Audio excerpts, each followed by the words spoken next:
Hello les amis, on se retrouve pour une nouvelle vidéo sur les cartes Magic the Gathering, et là on va parler de la nouvelle édition, l'édition Kaldheim. Cette édition qui est sortie le 5 février 2021 et qui comprend 285 cartes différentes. C'est une nouvelle édition qui est inspirée de la mythologie nordique et des Vikings. Donc cette nouvelle édition voit l'apparition de nouvelles cartes, et donc on va s'intéresser à ces cartes-là. Donc j'ai répertorié donc les cartes par couleur en fait, ça permettra à chacun de se faire une idée. On va essayer de balayer un petit peu ces couleurs-là. On a donc le blanc, le bleu, le noir, le rouge, le vert, le multicolore, incolore, les terrains, et puis on a aussi la catégorie des jetons. Et donc on va balayer vite fait les cartes afin de découvrir les mécaniques et les cartes intéressantes de cette famille. Alors, je vais aller assez vite, et puis on s'attardera éventuellement sur quelques cartes qui peuvent être intéressantes. Bon, celle-là, juste l'exemple. C'est qu'il faut 3 terrains plus un terrain blanc pour une carte qui a 3 d'attaque, 3 de défense. Voilà, donc bon, après il y a aussi d'autres petits effets qui peuvent être intéressants. On va essayer de voir les cartes qui peuvent un peu sortir de l'ordinaire. Voilà, guerrier balle bouclier, qui a 2-2. Ça peut être intéressant parce que avec vantardise, c'est-à-dire 2 de plus, si on a plusieurs créatures, toutes les créatures qu'on contrôle gagnent 1 d'attaque et 1 de défense. Bon, après, il y a un coup, ça fait 3 plus 2, ça fait 5 de coups, quoi, 5 de terre. Passe de champ de bataille. Alors lui, il a 1 de terrain, il a vol et initiative, et il a 1 d'attaque et 2 de défense. Donc ça, c'est pas mal pour commencer les parties, parce qu'en plus, il a vol, il passe par-dessus les défenses. Donc ça, c'est intéressant. Créer un jeton créature humain, ça aussi, ça peut être sympa pour des débuts de partie. Juste pour 2 terrains, donc cette carte-là a 2 d'attaque et 1 de défense, et en plus, quand elle meurt, on crée un jeton créature 1-1, humain et guerrier. Bon, c'est pour 2, oui, bon, c'est pour un début. Après, il faut pas se baser que là-dessus, parce que sinon on va pas aller loin. Enchanté. Ah, pour 3. Le permanent enchanté ne peut ni attaquer, ni bloquer, ni piloter de véhicule, et ses capacités activées ne peuvent pas être activées à moins qu'elles ne soient des capacités de mana. D'accord, et juste pour 3, on peut bloquer un adversaire. Bon, ça c'est intéressant, ça. Esprit au clairon, de 2. À chaque fois que vous lancez un deuxième sort, bon, il y a peu de chances qu'on lance 2 sorts dans la même. Il faudrait vraiment avoir un deck vraiment réparti là-dessus. Métamarqueur sur vigilance, ok, bon, on va essayer de voir s'il y a quand même des cartes un peu plus intéressantes. Paris divin, Dom Scar. Détruisez toutes les créatures. Ah oui, pour 5. On détruit toutes les créatures pour 5. Alors là, c'est pas très cher payé, et puis si on est mal barré, celle-là, alors là, elle permet de tout remettre à zéro avec 5 de mana, 5 de terrain, pardon. Ok, buffle géant, lui il a 0,6. Ouh, lolo, 0,6. Faudrait le combiner avec autre chose. Pour 2 terrains, il a 0 d'attaque, 6 de défense, mais pour 2 terrains. Il faudrait trouver une carte qui le combine pour le transformer son attaque de 0. Alors lui il a 2, si on trouve une carte intéressante pas chère... voilà, pour 4, elle a 3-4, elle a vol. Bon, ok. Protectrice voleuse, pas forcément. Gardien de la maison des dieux. 3-6 pour 6, bon c'est cher. Oh là là. Champion de Goldor, donc lui il a 3. Bon, ok, on va laisser tomber. Alvar, dieu de la bataille. Pour 4 terrains, il a 4-4. Ok, bon, il y a des effets aussi. Après, il a un double effet aussi. J'avais pas fait gaffe. C'est qu'il a épée des royaumes. Ok, en plus. Bon, au choix, hein, voilà. Alors, détruisez un artefact, invocation de la divinité. Ok, pour 3. On va passer. Verdict de fer. Il affiche 5 blessures à une créature engagée ciblée. Pour 3. C'est pas mal, ça, pour plus tard. Bon. Après, faut pas se baser là-dessus. Moi, j'aime bien avoir un deck blanc avec des créatures qui gagnent des points de vie. Gagner 1 et la double initiative jusqu'à la fin du tour. Ouais, bof. Maîtresse Scald. 4-4 pour 5. Ralliement des rangs. Choisissez un gagne 1-1. Ok, pour 2. Redan, déesse des valeureux. 2-3, vol, vigilance. Et en plus, derrière, elle a Valmira, bouclier du protecteur. Bon, allez. Maréchal, resplendissante. 3 terrains, 3-3. Et la vol, il y a beaucoup de créatures avec vol, je trouve, dans ce deck blanc. Kaldheim se base sur le deck blanc vol, on a l'impression. Ok. Revitaliser. Bon, ok. Valkyrie juste vol encore pour 3 à la 2-4. Ah oui, ce qui est intéressant, c'est tant que vous avez au moins 7 points de vie de plus que votre total de points de vie de départ, les créatures que vous contrôlez gagnent 2-2.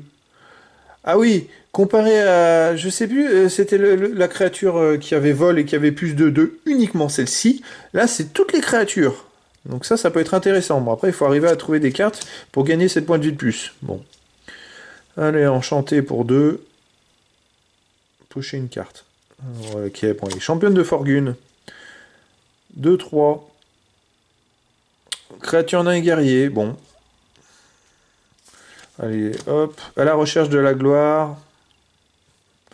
Non, bon, Bergère du Cosmos 6, la 3-3 et vol. Bon, il y a des effets derrière. Hein. Sigrid protégée des dieux. Quand Sigrid arrive... Flash, initiative, protection contre les... Voilà, 2-2. Ouais, bon, ok. Il faut exiler une créature. Bon, moi, c'est pas trop mon truc.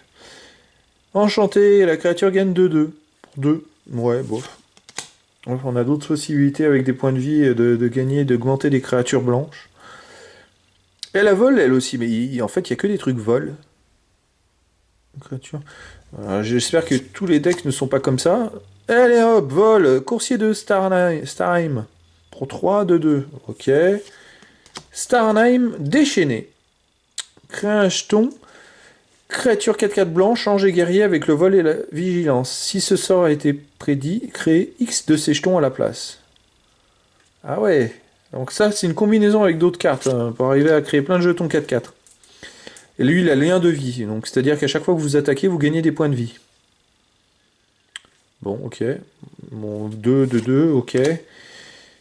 Vantardise, crée un jeton de créature à 1, blanche, humain et guerrier. Pour 1, 2, 1, ok. Ok. Bon, ça peut être intéressant pour un début de partie. Épée de Valkyrie. Quand l'épée arrive sur le champ de bataille, vous pouvez payer si vous faites des... Ok, bon. Ouais. Courage des valeureux. Ah, ça c'est sympa.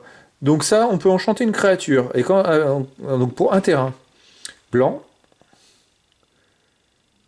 Et quand la créature enchantée quitte le champ de bataille, crée un jeton de créature 1 d'esprit. Ouais.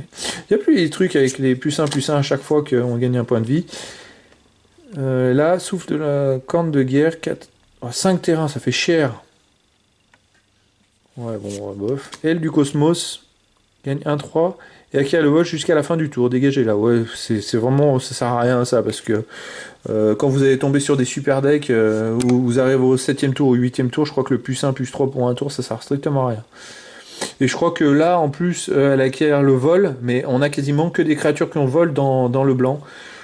Bon, bah, bilan de ce deck blanc. Kaldheim, les nouvelles cartes sont, je trouve, basées à base de vol. J'ai pas vu tant de cartes que ça qui permettent de récupérer des points de vie et de démultiplier, parce que moi j'aimais bien le prêtre.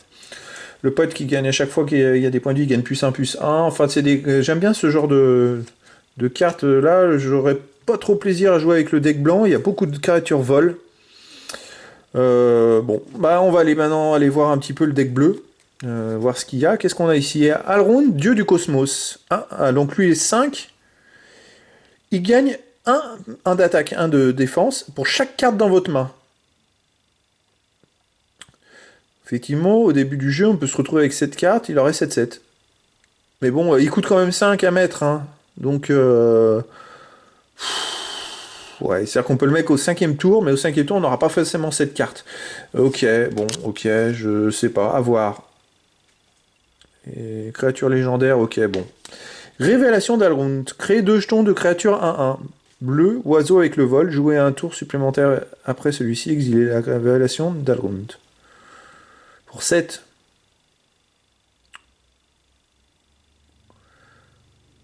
Ouais, bof. Bon, moi je... ouais, on verra. Dissolution.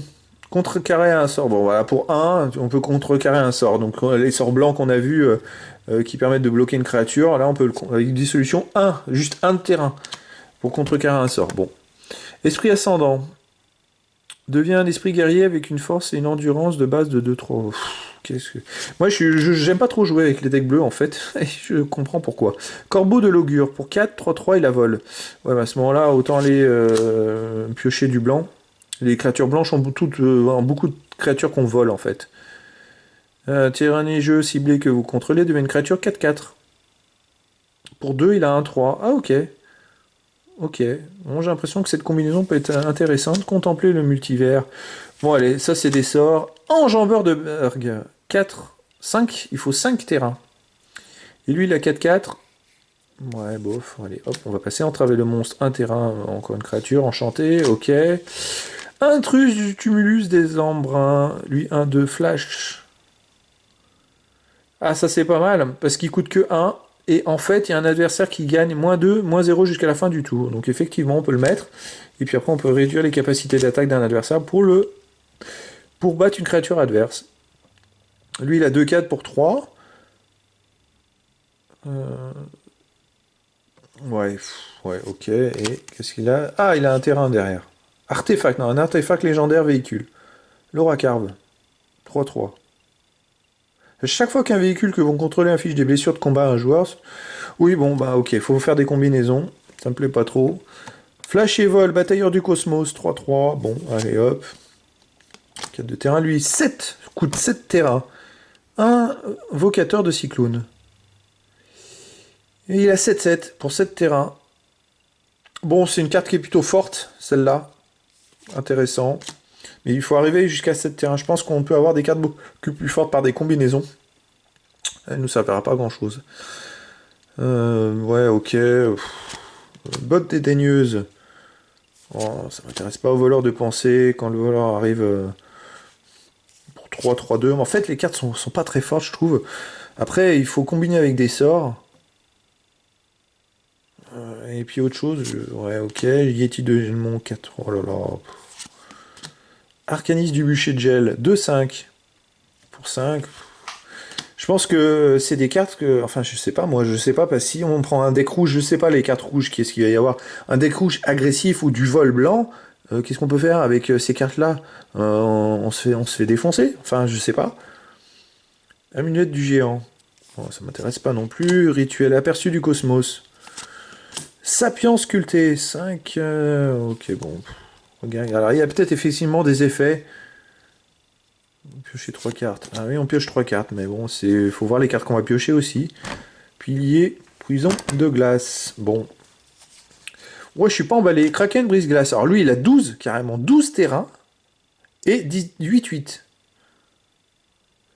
Et ce sort coûte 1 de moins à lancer pour chaque terrain des jeux qu'on contrôle. Effectivement, si on arrive à 5 terrains, si on met 6 terrains, au 6e tour, on peut le payer 6 terrains et on peut en mettre un truc 8-8. Ok, bon, c'est bon à savoir.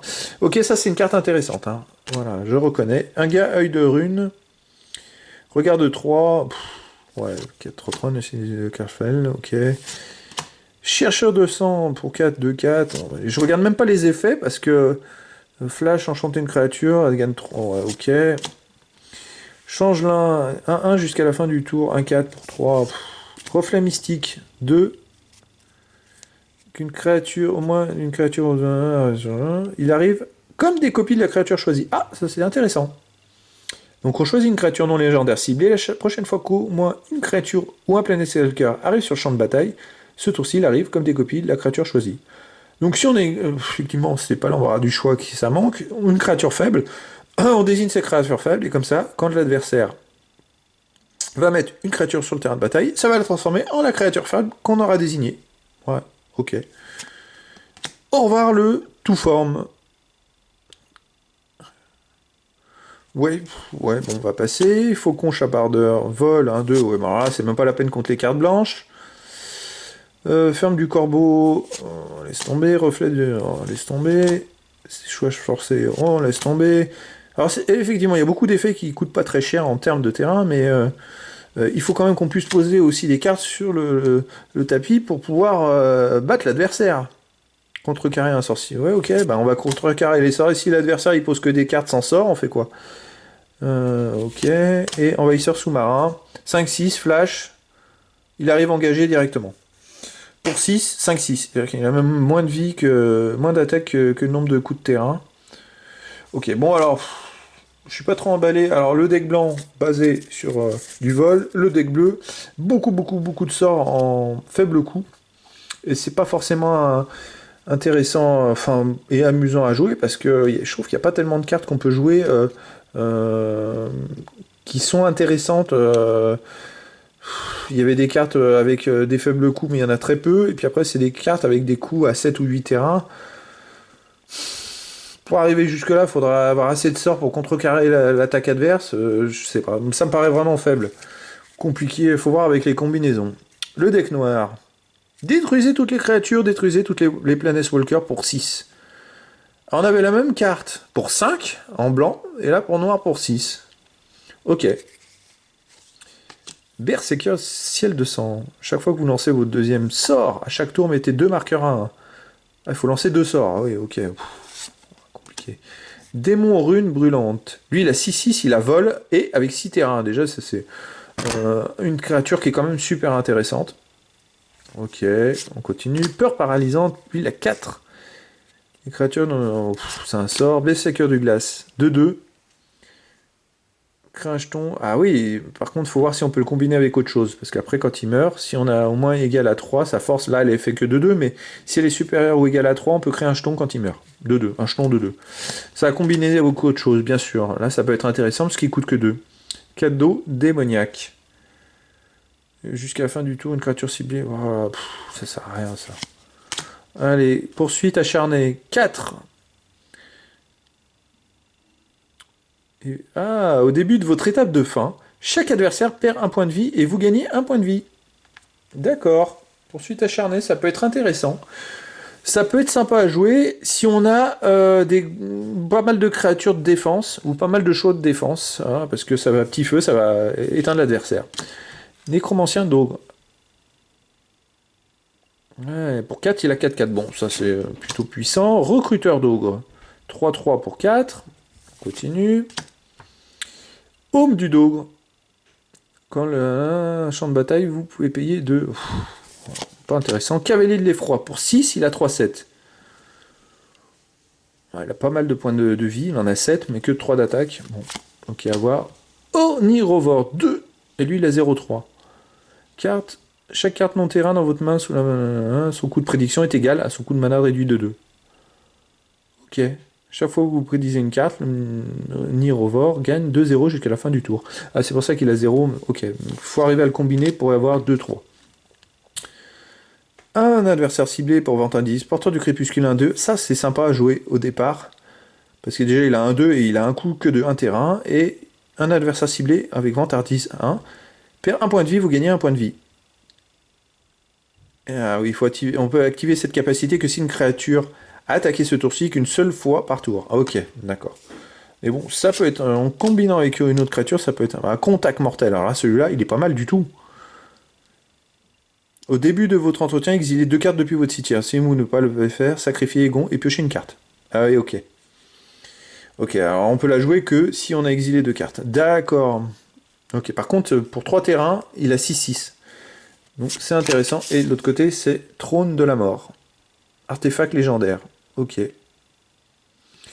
Bon. Disciple croc ancêtre. 2, 1, elle arrive sur le champ de bataille. Chaque adversaire se défausse d'une carte. Ah, ouais. Bon, 1, 2. Ouais, je sais pas si c'est amusant de le jouer. Valkyrie éradicatrice. 4 terrains. 4-3. Vol et lien de vie. Ok, ça peut être intéressant. Défense talismanique contre les Planeswalkers. Bon, ça peut être intéressant. Il n'y a pas des cartes vraiment qui me bottent. Allez, nourrir le grand serpent, exiler une créature ciblée ou un Planeswalker ciblé pour 4. Ok, c'est du classique. Alors, c'est marrant parce qu'on a quand même des cartes comme ça. Pour 4, on peut enlever une créature adverse. Et pour 6, on a la super destructrice qui nous détruit toutes les créatures adverses. Voilà. Et qui détruit même tout sur le terrain, donc même les siennes, hein, je crois. Drogue sinistre. Il gagne 1-0 à qui la menace jusqu'à la fin du tour. Bah oui, les menaces, on peut pas bloquer. Il faut 2 créatures au moins pour bloquer une carte qui attaque avec la menace. 3-2 pour 3 de terrain, ok. Intéressant. Valkyrie de la grêle. Il gagne 2-2 jusqu'à la fin du tour. Peut être payé avec un mana d'une source neigeuse. D'accord. Je vois ces combinaisons de neige là, comme ça, ces terrains neigeux. Parce qu'il y a quand même des effets qui peuvent être intéressants. Bon, là, il a 4, 2-2, ouais. Voyage obsédant. Il coûte 6. Choisissez un type de... c'est un sort, allez, je passe. Après, il y en a peut-être qui aiment jouer des sorts, mais... alors là, il faut vraiment, vraiment se pencher en détail sur les combinaisons qu'il faut faire par couleur, par deck, enfin dans son deck. Animal de compagnie, infernal. 3, 2-2.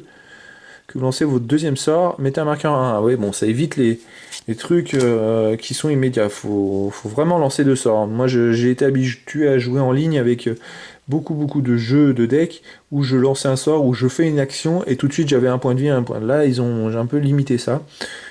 J'imagine qu'en ligne c'est facile parce que c'est l'ordinateur qui calcule les points de vie et puis qui fait tout seul. Par contre, quand on joue contre quelqu'un avec un adversaire en face, bah, je sais pas comment il devait s'y prendre parce que ça m'est arrivé de faire des combats, de me retrouver à 250 points de vie. Voilà. Et puis avec des cartes qui en avaient 50 voire 60 en attaque et en défense. Donc c'est vrai que c'est compliqué. Jarl des oubliés. 3-2, flash, ouais, allez, bon, je passe. Maître chien de Carfel. Ouais, il a 5, 4-4. Il arrive sur le champ de bataille, cible deux créatures, chacune d'elles gagne 1-0 et acquiert l'indestructible jusqu'à la fin du tour. Ah, c'est pas mal. Là, c'est une créature quand même intéressante. Parce que on arrive sur le terrain, déjà, il coûte 5. Donc déjà, on peut avoir déjà posé des créatures, mais il a 4 d'attaque, 4 de défense. Ok, mais c'est pas ça le principal. Le principal, c'est qu'on va cibler 2 créatures et on va lui donner 1 d'attaque de plus à ces créatures. Et en plus, elles ont l'indestructible. Donc ces créatures vont pouvoir attaquer et ne pas mourir. Et ça, c'est pas mal du tout. C'est vraiment super intéressant. Stratégiquement, il y aura peut-être des moments de le mettre, soit pour terminer un adversaire, soit voilà. Ça peut être vraiment bien. Après, fidèle de coma, 3, lien de vie. Chaque joueur meule 3 cartes. Ok, bon. Pour les meuleurs. Empoisonner la coupe pour 3. Je détruis une créature ciblée. Regarde 2, ok, bon. Classique prêtre de la fondrière hantée pour 2, 0,4. Créature gagne 1 jusqu'à la fin du tour. Le nombre de terrains des jeux que vont contrôler. Ah, ok.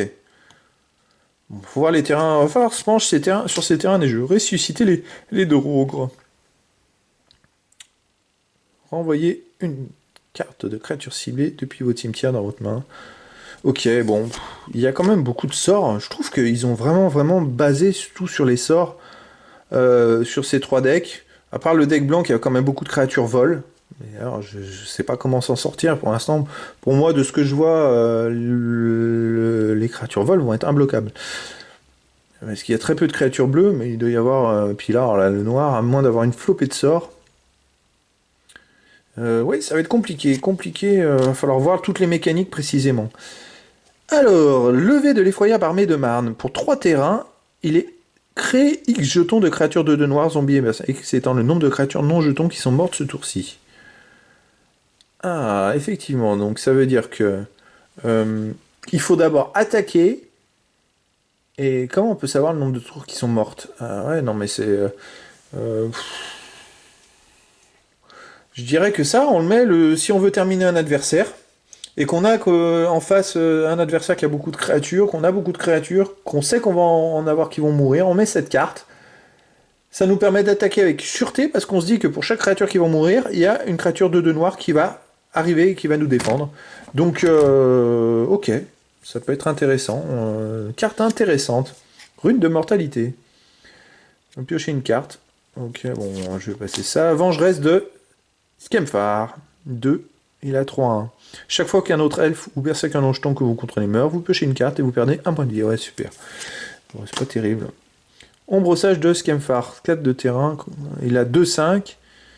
Choisissez. On peut choisir soit un adversaire perd X points de vie, X nombre de créatures que vous contrôlez qui ont un type de créature en commun. Soit vous gagnez X points de vie. Ouais, ok. A voir. Pour 4, ça fait cher quand même. Pillage de crâne. Pour 4. Ouais, bon, c'est pas... Tergrid, déesse de la peur, 5. Il la menace. Ah, 4-5, ça c'est intéressant. À chaque fois qu'un adversaire sacrifie un permanent non jeton et se défausse d'une carte de permanent, vous pouvez mettre sur le champ de bataille sous vos contrôles cette carte depuis un cimetière. Bon, déjà, menace, il faut qu'il soit bloqué par 2 cartes. Pour 5, ça peut être intéressant parce que il est pas prêt de mourir tout de suite, lui. Ah, puis derrière, il y a aussi la lanterne de Tergrid, un artefact légendaire qui est associé à cette carte. Cette carte est sympa. Elle est sympa. Ombre de Tergrid. Chaque joueur sacrifie 2 créatures. Pour 5. Ok, mais bon, on en perd 2 à soi. Ouais, ok, ça fait cher quand même. Valkyrie, dieu des mensonges. Il arrive sur le champ de bataille. Chaque adversaire révèle sa main. Pour chaque adversaire, exile une carte de créature qu'il a révélée de cette manière jusqu'à qu'il quitte le terrain. Ouais, pour 2, il a 2-1. Ok. Varagot, perd ciel de sang. Contact mortel. Ah, ça c'est intéressant. 3, il a 2-3. Ok, bon. Par contre, pour 3, il a 2-3. Mais bon, après, c'est vrai qu'on est face à une grosse créature, c'est toujours intéressant. J'avais pas vu que à la carte d'avant, donc le Valky, dieu des mensonges, il a aussi un dos. Et dans le dos, c'est Tibalt, imposteur cosmique. Ah, alors là, ça devient autre chose. Cette carte est quand même intéressante. Parce que c'est un Planeswalker légendaire, Tibalt. Bon, là, il faut quand même... Alors, la différence, c'est qu'il faut être obligé d'avoir un terrain rouge. Il faut un terrain noir et 5 autres terrains. Ok. Donc, c'est vrai que ça rend la carte un peu plus intéressante. Et là, Faucheuse Vengeresse. 2-3. Elle a vol et contact mortel. Elle coûte 4 aussi. Hein. Ouais. Ok. Rite du village, 1. En tant que coup supplémentaire. Pour lancer ce sort, sacrifie une créature piocher 2 cartes normales. Ça fait une carte de moins. Ça sert à rien. Alourdir. Exiler une créature. Ça alourdit aussi notre deck de cartes qu'on n'a pas forcément envie de jouer. Couronne de flétrissement. Enchanté. La créature enchantée a une force de base de 0 et au début de votre entretien, vous perdez un point de vie. À moins que nous ayons cette créature. Ouh là là là là. Bon. Très peu, beaucoup de sorts. Alors, beaucoup de sorts. On retrouve un peu du classique, des sorts de suppression des adversaires. Ou des contrecarrés des sorts adverses. Enfin bref. Peu de créatures. Mais j'ai pu repérer 2 ou 3 créatures quand même très très intéressantes à jouer, qui me paraissent quand même plus fortes que le deck bleu. Mais dans l'ensemble, il y a énormément de créatures vol dans le deck blanc. Pour moi, je pense que le deck blanc est plus fort. Là, ça va être compliqué de jouer voilà. C'est compliqué. Là, c'est compliqué de jouer avec ça. Pour l'instant, mon favori, c'est le deck blanc, même si je n'apprécierais peut-être pas trop de jouer avec ce deck-là. Ensuite, deck noir, qui a toujours cette capacité.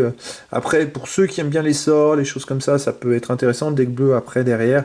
Mais le deck bleu, c'est pareil, pour s'en sortir, il faudra faire des sacrées combinaisons. Quand moi, j'aime bien les statistiques et les probabilités, et ce que je vois, c'est que c'est compliqué d'arriver à trouver, d'avoir la possibilité d'avoir telle ou telle carte au début, à un moment donné, qui nous permettent de gagner. Il faut quand même aussi pouvoir terminer l'adversaire. Avec le deck bleu, il y a très très peu de cartes qui permettent de terminer l'adversaire. On fait du bleu contre du noir.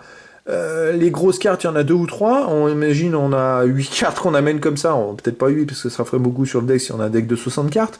Des cartes qu'il faut 7 terrains. L'adversaire, je pense que d'ici là, il aura eu un artefact ou quelque chose qui permettra de détruire une créature ciblée. Hein. S'il en a 8, je pense qu'au 7ème tour, au moment où on aura posé une créature dans le deck bleu, il aura gardé son truc et puis il va la détruire. Donc, s'il est pas bête, il sait que le deck bleu a très peu de petites créatures.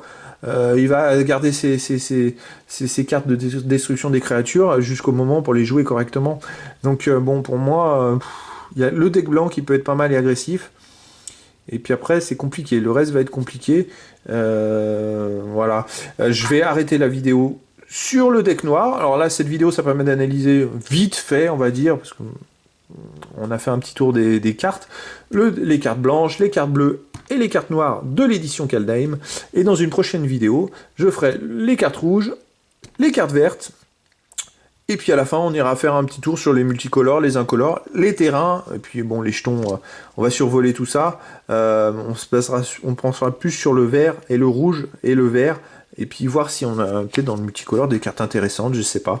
Voilà, je préfère scinder en deux cette vidéo, parce que ça peut être un peu trop long.